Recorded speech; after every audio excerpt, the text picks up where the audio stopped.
Well, what will the West do with their puppet in Ukraine? What will the West do with Volodymyr Zelensky now that the war is over for Ukraine? Ukraine has turned into a graveyard, and reports over the past 24 hours over this weekend of Ukrainian soldiers in trenches, in bunkers, sitting next to the decomposing bodies of their comrades who've fallen days, weeks ago, because they have no one to come in and remove the bodies. That's how bad things have gotten for this graveyard in Ukraine. Our next guest says that Zelensky better get ready to be finished off by the CIA, the intelligence community. The CIA has a long track record, a very good track record of getting rid of leaders that have run out their value.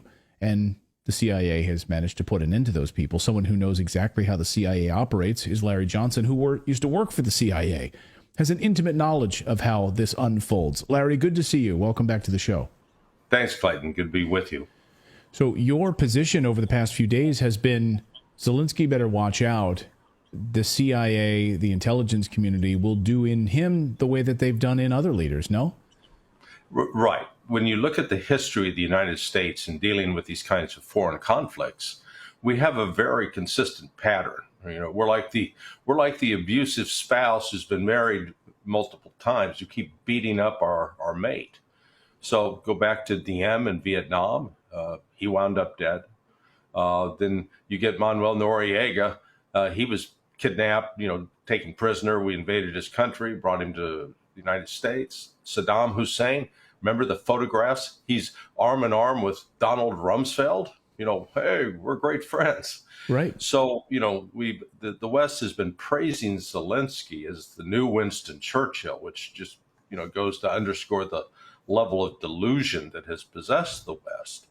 But now you're getting in all quarters, in Washington and London, Germany, and throughout the rest of NATO, these recriminations being expressed about Ukraine's failure to press the counteroffensive, failure to listen to the advice of the West, that they're always begging for more. So this is starting to become a more common thing. So I think the next natural step, whether the CIA does it or the CIA encourages somebody to do it, I don't think Zelensky's long for the world. He's not the kind of guy that I think is going to be allowed to go off into exile where he'll be sunning himself down in Miami Beach. So he will become, in many ways, I guess they'll sort of treat him as a martyr, or they'll take him out because he's inconvenient now, and now we want to use some other sort of puppet in Ukraine. Do you think that they've reached this sort of tipping point in Washington where those folks sitting around the CIA have said he's run out his usefulness now? Now is the time that we step in and we mobilize Plan B.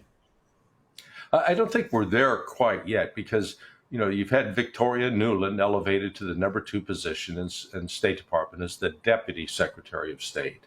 You've seen no sign from Blinken or Jake Sullivan that they're willing to start pulling the plug. But within the CIA, there are elements that have been coming out talking to people like Cy Hirsch, indicating that this thing is going astray and we're not going to succeed and something needs to be done. So the once unified position that was common in Washington is now starting to unravel. And when that unraveling process starts, it has a tendency to accelerate, coupled with the fact of the complete lack of progress by Ukraine on the ground militarily, and their increasingly desperate attacks with drones that they're hitting targets that have zero military significance.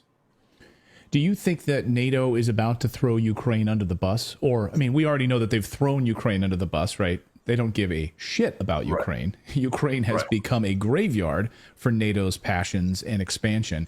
But do you think that this sort of phony friendship is now going to dissolve and NATO will fully throw Ukraine under the bus? Well, that's the interesting thing. Ukraine, even though it was not a de jure member of NATO, it has been a de facto member of NATO since 2014. And in that capacity, Ukraine represented the second largest military force in NATO. So the experiment, let's call it the experiment of the last 18 months, they knew that they were provoking Russia into retaliating militarily. Russia did. The West calculated that Russia would fail. Russia has not. And in the process, the second largest army in NATO is being eviscerated. NATO doesn't have an answer.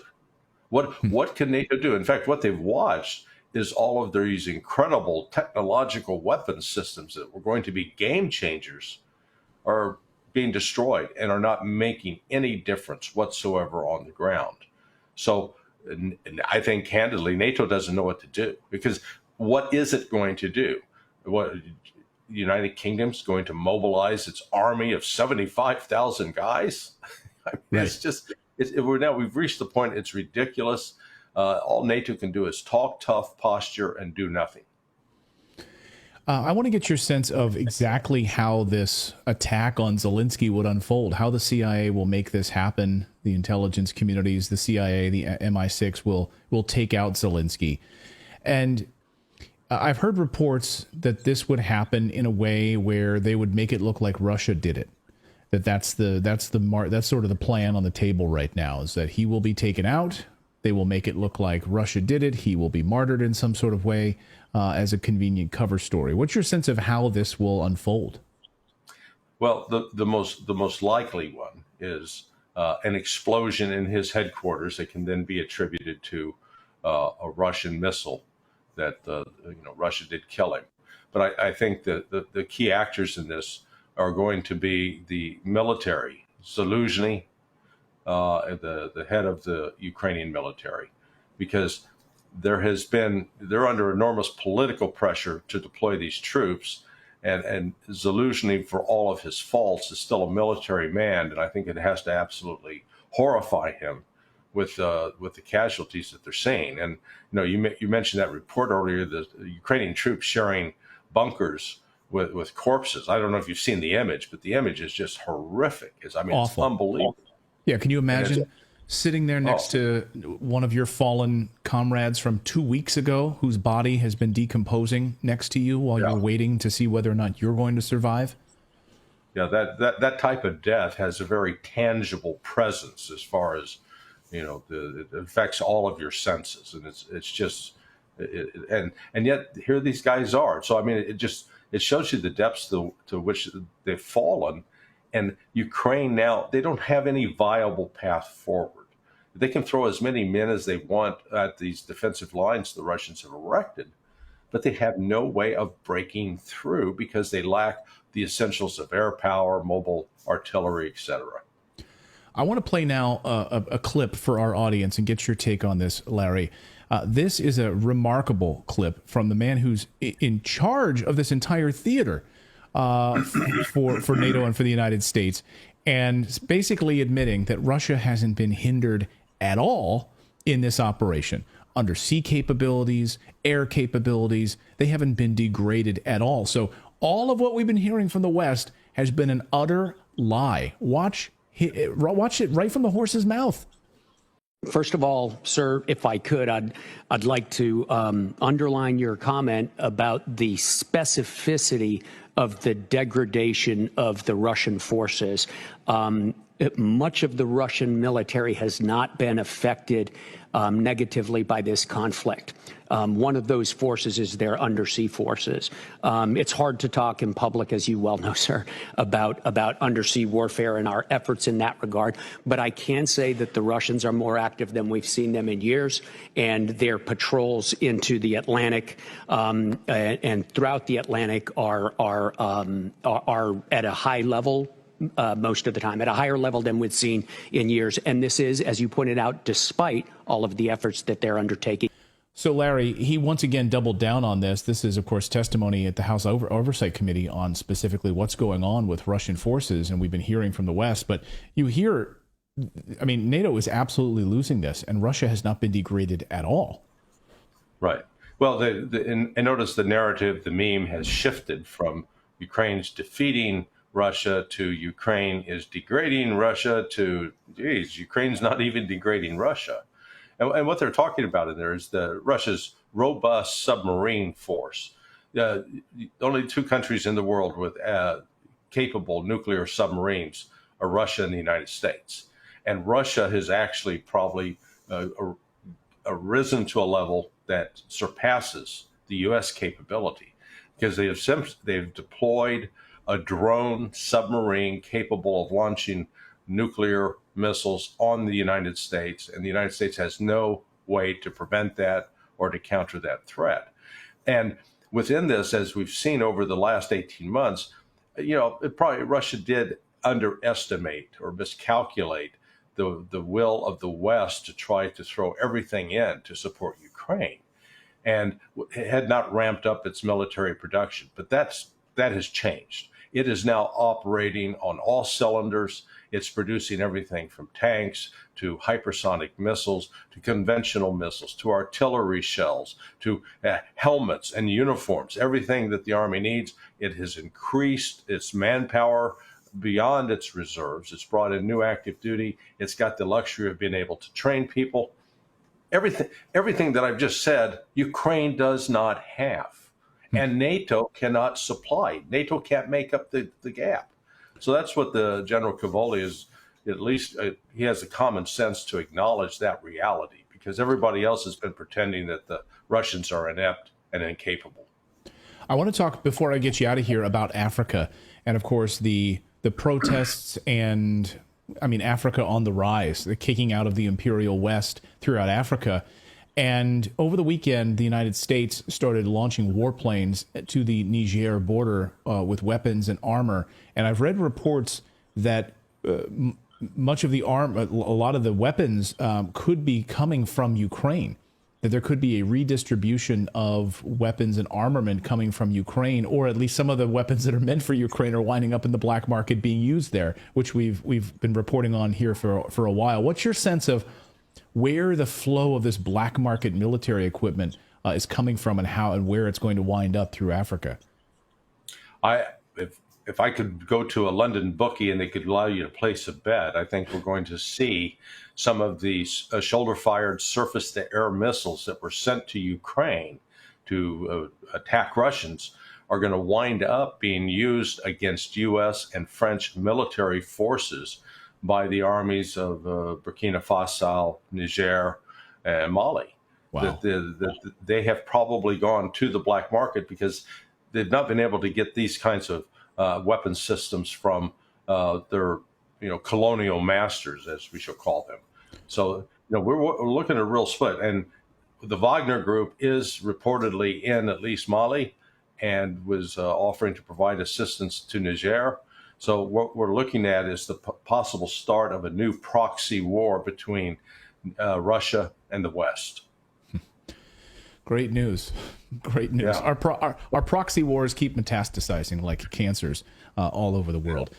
Larry Johnson, great to see you. I'll link up your latest report in our description below. As always, great to see you. Thank you so much for your insights. Thanks, Clayton. Thanks so much, Larry. Appreciate it. So the CIA with an active plan to take out Zelensky. What do you guys think about this in the comments, in the YouTube comments here in Rumble? What are they going to do with them? We've heard the same thing from Colonel Douglas McGregor. We've heard Scott Ritter saying this on the show. I've seen other reports that also confirm this. And now other reports coming out of Washington that Zelensky has run his usefulness. Yeah, it's awful. It's like a fiction book where, you were only ever going to be able to do that so much. There's only so many Vogue covers. There's only so many performances of gravelly tough talk that you can do until the truth about the war comes out, and it is no longer a fictional, HBO series. Yeah, it's really, really sad. We've got more news to get to. Go ahead, David. Well, I was just going to say really quick, Zelensky has an opportunity, if he would come out ahead of it, because he has to know this is coming. If he came out ahead of it, he's so beloved in the United States by so many people that he could get ahead of this and change the narrative and tell the truth about what we have been doing for him or to them. Yeah, I wouldn't imagine that. Turning the tables, like he says, I'm going to hold a press conference and I have papers. I have the receipts. Yeah. And I want to explain. I recorded Boris Johnson telling me to, not concede to peace talks. But the problem is, of course, that he's corrupt, and all of his guys are corrupt. So they've all taken our money. They've all funneled it to these rich Ukrainians who then have gotten yachts, and they've all gone off to Mallorca and these other places that we've covered here on the show. All of our weapons have flown into the country and then sold on the black market. So he can only get up there and say so much because there's going to be a lot that he's just as culpable. Sure. Right. Yeah. Let us know your thoughts on that. We've got more news to get to here on your Monday. Hope everyone is doing well. Let us know where you're joining us from. Victor Charlie says, beloved. Who's beloved? I think, well, Natalie's saying he's beloved in the West. Like, you guys, one more time, let's go over the term media darling. Yeah. So media darling does not mean that we all collectively agree that person is great. We mean the media is giving them basically free commercials in order to promote them. So once again, let's go through, because every time I say this, people are like, you love Jacinda Ardern? I'm like, no, she's a media darling. The media loves her. The media loves her and gives her a free pass for whatever the heck. So this is the game we like to play every now and again. Did Natalie just say she likes AOC? Right. Media darling, right? Okay, let's go through them.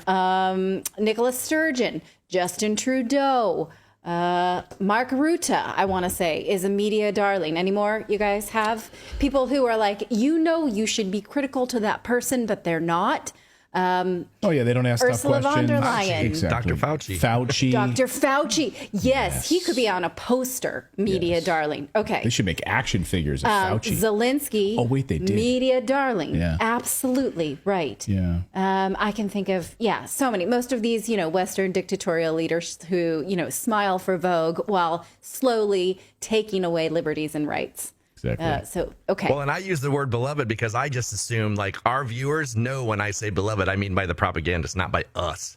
Right. Because I think you guys kind of know where we stand. Yeah. Right. But I like this game because most of the time the chat comes up with really great fun. Here's a good super chat from RC Pip. Thank you for your $5 super chat. RC Pip says, the CIA is like the mob in Goodfellas. As soon as it stops being useful or compromise the mob, you get whacked. Exactly. Yeah, just look at Saddam Hussein being pulled out of a spider hole and then hung, I mean, I'm just look at Muammar Gaddafi. You know what happened there, thanks to Hillary Clinton. I mean, yeah, when you run out your usefulness, we tend to whack you. That's exactly what happens. And the CIA has a long track record of this. I'm glad that we're actually now fully able to talk about, after RFK was able to confirm and talk about this, after it's been confirmed that the CIA was actively involved. Well, I'm not going to pretend I'm I'm super comfortable with it. I'm glad that we can talk about it, though, that we can talk about the JFK, the assassination, and the CIA's involvement in the assassination of a U.S. president. Like, these are, I mean, how do they get away with this stuff? And they go around the world killing world leaders all the time. I mean, this is what the CIA does. The CIA literally gave Saddam Hussein lists. Like, here's your list of people to go after and torture. Well, and he worked along with them. And then, This is exactly why we only get redacted documents for like 60 years, because then they're like, you know what? When we finally release the truth, people are just going to be like, yeah, okay, I knew that was wrong. And people don't they're not pushing as hard because it's so far away. It's like most people don't even know what happened or care anymore. So that's planned, that they do it that way so that we don't do what we can do now with social media and stuff they couldn't do back then. Yeah. Your light has really shifted, David. Looks like a storm's brewing. I know people are like, "Where's David?" Oh, he's in his backyard because his studio, his studio is. Here's the trick with David. He moves his studio like every week. He's like me as a child, where every week I was like, you know what, I want to move my bed to this side of the room, and I would reposition my bookshelf and my comic books and all my stuff. David is like that with his studio. Every week he's like pulling out cables and moving it around. And then he screws it up so much that now it's gotten so bad that he has to leave the house and go into the backyard because his studio won't work. He's got a vision. I'm sure his vision's amazing. I have a vision. Okay, all right. Well, I'm here for it. This is why I love you, because we're very similar in that way. I'm like, he's like our Matt Lauer, except I don't think he's touching any ladies because I'm the only lady on this show. So he's not sexually abusing anybody who works for us. So Could you think of a better person? He's like our Matt Lauer, except not a pervert. Whereas where in the world? Oh, where in the world? Remember, okay. Where in the world is Matt Lauer? I just thought, anyway. All right. We've got more news to get to here on this Monday. It's been a long weekend, and we wanted to be able to talk to you. So we're glad we're here and be able to have some fun with you guys on this Monday, despite the shitty news. We're going to talk about, today is a bombshell day, actually, because we now have the newly released Berlin Group 21 report on Syria and the chemical gas cover-up, the now debunked chemical gas attack in Syria. And we have the man, Dr. Piers Robinson, who's going to be joining us here on the show with this new report just released today. And Brazil got their hands on this report, and Brazil now says, hey, wait a second, we need to look into this. And this could literally open up the door for a full-scale investigation into the lies that the Obama administration has told about what happened in Syria. So we'll get to that and so much more. Thank you so much for watching this segment here at Redacted. We are live every day at 4 p.m. Eastern Time, trying to share the stories that the mainstream media will not cover. You should also come over and join our community of Redacted Rebels over at redacted.inc. That's our private locals community where we can share exclusive content that we simply cannot share here on YouTube. Come over and join the rebellion together right now by going to redacted.inc. We'll see you next time.